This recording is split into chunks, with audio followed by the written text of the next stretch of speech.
Hello guys, welcome back to my channel. आज हम हम्बा हम्बा कम्बा कम्बा रोम्बा रोम्बा यानी हंसी मजाक करते हुए देखेंगे मेटा ने पीएम का वीडियो क्यों डिलीट किया। नहीं नहीं नहीं सारुण के यहाँ कुछ तो गड़बड़ है। क्या है ज़ॉम्बी डेटा सेंटर्स और एक ऐसा एआई कैट ट्रांसलेटर जो तुम्हारी बिल्ली को भोजपुरी समझा सकता है। रिंकिया के पापा और राकेश कौवे को तुम कैसे ट्रैक कर सकते हो, और भी बहुत कुछ। तो चलिए हंसी मजाक के साथ देखते हैं किसकी टूटी कमर और किसको हुआ बलतोड़। मेटा के दिन आजकल अच्छे नहीं चल रहे हैं। स्टॉक प्राइस पहले से ही गिरे हुए थे। इसी बीच उसने एक प्रधानमंत्री की वीडियो फेसबुक से रेस्ट्रिक्ट कर दिया। बाद में उसने बोला ये एक टेक्निकल इशू था और उसके लिए उसने माफी मांगी। मेटा, तुम गलत आदमी से पंगा ले रहे हो। इस सज्जन को क्या तकलीफ है भाई? उस आदमी ने एक दिन में 60 चाइनीज ऐप्स को बैन कर दिया था। क्या बात कर रहे हैं? जबकि उन सारे ऐप्स ने डायरेक्टली उनसे पंगा लिया भी नहीं था। इधर तुम बैन हुए और उधर रामदेव बाबा एक पतंजलि का सोशल मीडिया अवतार लेके आ जाएंगे, मेटांजलि। जल्द ही भारत में anti paper leak bill pass होने वाला है, जिससे पेपर लीक करने वाले को फास्ट ट्रैक कोर्ट से 10 साल की जेल या 10 करोड़ का जुर्माना हो सकता है। मतलब जिन लोगों ने एग्जाम पेपर को करेंसी छापने का पेपर समझ लिया था, अब अगर तुम पकड़े गए तो सरकार तुम्हारे पूरे शरीर पे लठ छाप देगी और 10 वर्षीय योजना लगा के जेल में सरकार तुम्हें वही लठ बनाना सिखाएगी।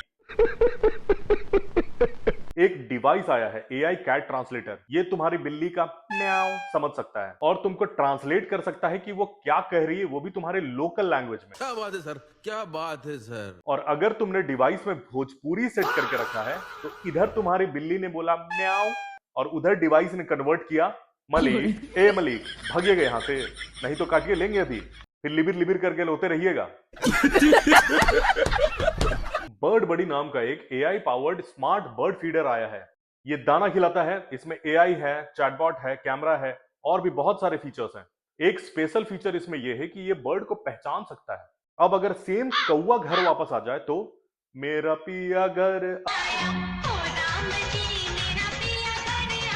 अरे मिठाई बिटवाओ, बारातियों का स्वागत पान पराग से करो, मेरा राकेश कौवा वापस आ गया है और साथ में चंपा कबूतरी को भी लाया है। हाल में ही मोरक्को और अन्य अफ्रीकी देशों से आए हजारों माइग्रेंट, कुछ लोग तैर कर, कुछ लोग हवा भरी ट्यूबों की मदद से और कुछ लोग जमीनी बॉर्डर पार करके स्पेन में घुस गए। लगता है स्पेन से फीफा वर्ल्ड कप लेने आए हैं ये लोग। मोरक्को तो जीत नहीं पाया वर्ल्ड कप। जनता ने सोचा चलो उठा लेते हैं वर्ल्ड कप और घुस गए सब स्पेन में। ईरान अपनी ताकत बढ़ाने के लिए नए हथियार और एयर डिफेंस सिस्टम हासिल करने की कोशिश कर रहा है। रिपोर्ट्स के मुताबिक चीन से एयर डिफेंस सिस्टम मिलने की बात सामने आई है, जबकि पाकिस्तान के रास्ते सप्लाई की खबरों पर पाकिस्तान ने इनकार किया है। पाकिस्तान किस मुंह से मना करे ईरान को कि मत लो चाइनीज एयर डिफेंस सिस्टम, किसी काम का नहीं है। हमारे खुद के Chinese air defence system Bharat के ऑपरेशन सिंदूर में हमें नहीं बचा पाए, तुम्हें कहां बचा लेंगे। बेचारा पाकिस्तान 2-4 पैसे बनाने की कोशिश कर रहा है, पर मार्केट में वो भी हल्ला हो जा रहा है। अगर वीडियो अच्छी लग रही हो तो सब्सक्राइब करके जाओ, मुझे नहीं पता बस।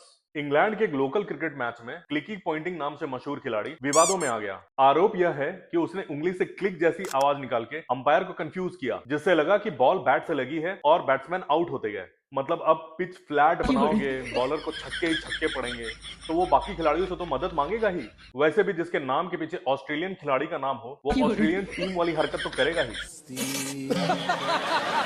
पाकिस्तान के तेज गेंदबाज मोहम्मद अब्बास और खुर्रम शहजाद पर दोनों पर बल्लेबाजों के आउट होने के बाद अनुचित शब्दों और इशारों का आरोप लगा। आईसीसी ने खुर्रम शहजाद पर जुर्माना लगाया, जबकि मोहम्मद अब्बास को चेतावनी देकर छोड़ दिया गया। बॉल तो इनकी विकेट पे लगती है नहीं, जैसा हमने 2007 वर्ल्ड कप में देखा। बैट्समैन अपनी गलती से आउट होता है, इसमें तुम्हें इतना सेलिब्रेट करने की जरूरत नहीं है। इशारे करने चले हैं। यूरोपियन यूनियन ने बड़े फैशन ब्रांड्स के लिए बिना बिके कपड़े, जूते, फैशन एसेसरीज को डिस्ट्रॉय करने पर कंप्लीटली रोक लगा दी है। कंपनीज को ऐसे सामानों को जलाने या फेंकने के बजाय डोनेट, रीसेल, रीयूज या रिसाइकिल करना होगा। इस कदम का मकसद इंडस्ट्री वेस्ट को कम करना और पर्यावरण की रक्षा करना है। मतलब दिल्ली के सरोजनी में आपको ये ज्यादा सुनने को मिलेगा, चप्पल वही जो मन को भाए, आप पहने सहेली मुंह बनाए, कहां से लाए बता तो दो। और हाँ, टॉप ब्रांड्स तो सेम नेम से बिकेंगे नहीं, तो उसका सिमिलर नेम्स आना शुरू हो जाएगा। गुच्ची का बच्ची, पुच्ची, हिच्ची। फैशन की दुनिया में इन दिनों इनफ्लेटेबल यानी हवा से फूलने वाले कपड़े काफी चर्चा में हैं। कई डिजाइनर्स ऐसे आउटफिट तैयार कर रहे हैं जो हवा भरने पर अपना आकार बदल लेते हैं और रैंप वे पे अलग ही लुक देते हैं। इस तरह के डिजाइन का मकसद रोजमर्रा के कपड़े बनाना नहीं बल्कि फैशन और कला के साथ नए प्रयोग करना है। इन कपड़ों के खराब होने पर पंक्चर ही बनाना पड़ेगा इनका, और पंक्चर बनाने वालों का तो स्कोप बढ़ता ही जा रहा है और कोई एआई का भी डर नहीं इन्हें। ऐसे कपड़े पहनने के बाद तुम चल भी सकते हो, तैर भी सकते हो और अगर हवा निकलना शुरू हो जाए तो उड़ भी सकते हो। एआई की बढ़ती मांग के चलते दुनिया भर में डेटा सेंटर्स बनाने की होड़ सी लग गई है। कई कंपनीज फ्यूचर में एआई की जरूरतों को देखते हुए पहले से ही लैंड और इलेक्ट्रिसिटी बुक कर रही हैं, लेकिन इनमें से कुछ प्रोजेक्ट्स कभी पूरे नहीं हो पाते। ऐसे ही अधूरे या रुके हुए डेटा सेंटर्स को ज़ॉम्बी डेटा सेंटर्स कहा जाता है। भारत में भी डेटा सेंटर्स की लाइन लग रही है क्योंकि एआई को रहने के लिए घर तो चाहिए ही। मतलब अभी बच्चा पैदा हुआ नहीं और उसकी छठी मनाने के लिए बेसन खरीद रहे हैं। वैसे ज़ॉम्बी डेटा सेंटर्स तो यूएस में होता होगा, हमारे यहाँ तो भूत बंगला डेटा सेंटर्स होगा।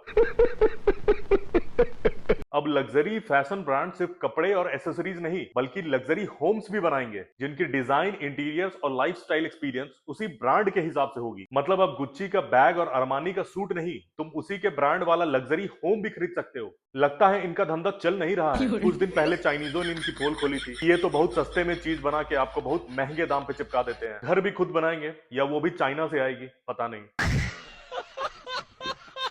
एक टिकटॉक क्रिएटर ने मैकडॉनल्ड्स के ट्रिपल चीज बर्गर को कोको कोला में डुबा कर खाया। उसके बाद ये वीडियो लाखों लोगों तक पहुंच गया और ये अजीब फूड ट्रेंड वायरल हो गया। मैकडॉनल्ड्स ने भी इस ट्रेंड पर रिप्लाई किया है, व्हाई? वैसे लोग आजकल इंटरनेट पर वायरल होने के लिए कुछ भी खा रहे हैं और कितना भी खा रहे हैं। रसगुल्ले को सांबर में डुबा कर खाना, 2-3 घोड़े का चारा खा जाना, ये सब तो नॉर्मल हो चुका है। अनयूजुअल तो तब होगा जब सांबर तुम्हें पी जाए और चारा घोड़े को खा जाए।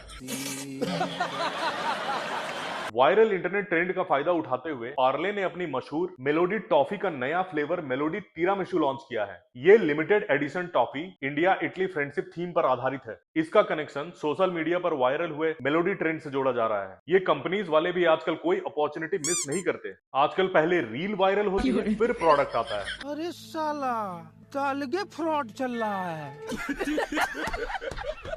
आज की वीडियो के लिए बस इतना ही। मिलते हैं अपने नेक्स्ट वीडियो पे, तब तक के लिए बाय। वीडियो लाइक करके जाओ और अगर अभी तक सब्सक्राइब नहीं किया है तो सब्सक्राइब करके जाओ। टारगेट करते हैं 10 like. It's the Trigger Techie, time for the show. Yeah, the Trigger Techie, time for the show. Let's go!